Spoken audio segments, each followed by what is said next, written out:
What is up, guys? Welcome to another backpacker shot.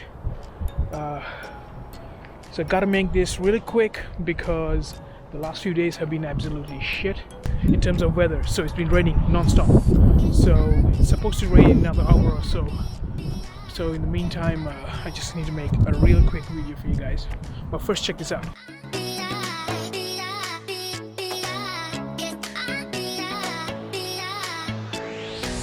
This is going to be my DJI Osmo Action 2 review video. Also, guys, the good thing about this camera is that it has a front LED screen, which the GoPro does not, which gives you a really good advantage because you want to see yourself as you make these videos. That's pretty cool. It's a lot like the GoPro. It is an action cam as well, which means it's waterproof. I'm using the GoPro selfie stick because it's a pretty useful one.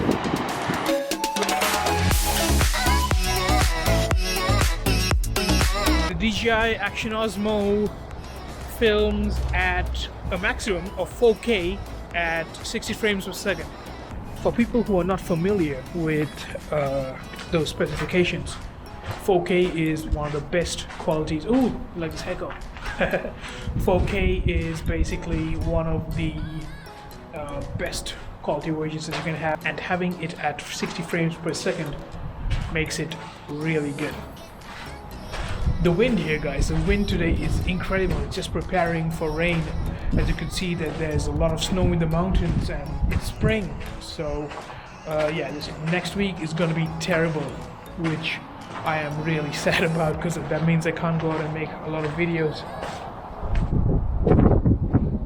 So I personally am going to be using 2.7K from now on, just because it's in the middle. 4K is better, but it kind of lags my computer when I'm editing. Plus, it destroys the battery.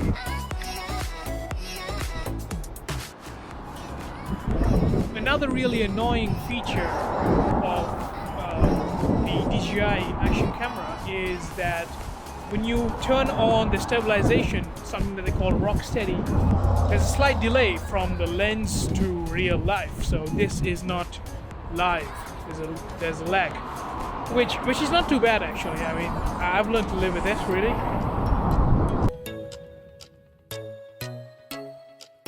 There are these little bits of details that make this camera better.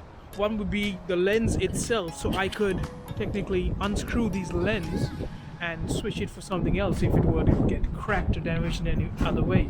Whereas with GoPro, you would have to buy the entire camera again, another iPhone move on GoPro's part. The final bit of advice that I would give people who are looking to buy an action cam, with my very limited experience of course, is that this camera is cheaper. It's just cheaper. Plus it does what a GoPro does as well. And yeah, that's about it really.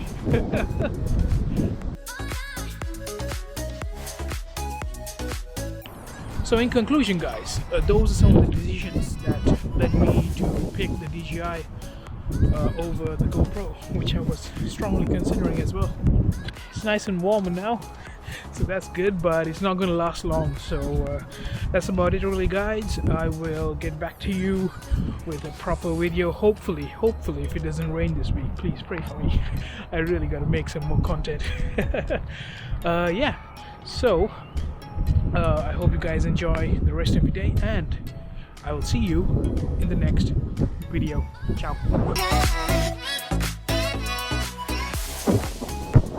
Highway boy strikes again. I can't seem to get enough of these. Oh, the wind. Ah.